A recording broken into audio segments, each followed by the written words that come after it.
এখন তো তেমনটা আমাদের খুব একটা আর বাইরে বেরোনো হয় না, প্রায় অনেক দিন পরেই বলতে পারো একটু বাইরে বেরিয়েছিলাম। ভেবেছিলাম একটু বাড়ির কাছাকাছি কোথাও যাব, দিয়ে চলে আসব, কিন্তু একটু ভালো বসার জায়গা খুঁজতে খুঁজতে আমরা চলে গেছিলাম হুগলির বৈদ্যবাটিতে।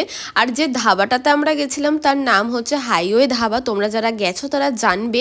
জায়গাটা সত্যি খুব সুন্দর, একদম ঠিকঠাক চুজ করেছিলাম। দেখতেই পাবে আমার সামনেই রয়েছে একদম ডান দিকে খোলা মাঠ, আর সামনে রয়েছে রোড।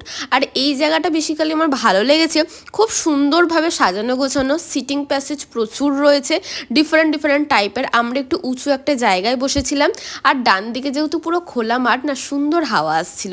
এখানে শ্রীদ নিয়েছিল একটা ব্ল্যাক টি, আমি খাইনি, আমি ভেবেছিলাম বাইরে সেরকম কিছু খাবোই না।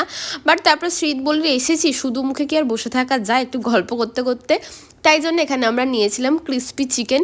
এইটা খেতে খেতেই পুরো টাইমটা স্পেন্ড করলাম। জায়গাটা ভীষণই সুন্দর, বারবার বলছি, কারণ আমার খুব ভালো লেগেছিল।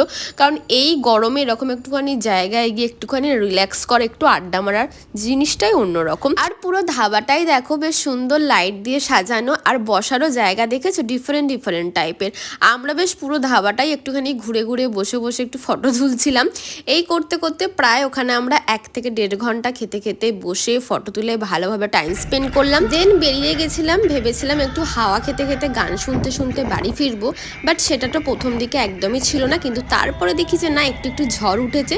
সো গান শুনতে শুনতে বাড়ি ফিরলাম। ভিডিওটা ভালো লাগলে লাইক কমেন্ট শেয়ার করে দিও। টাটা।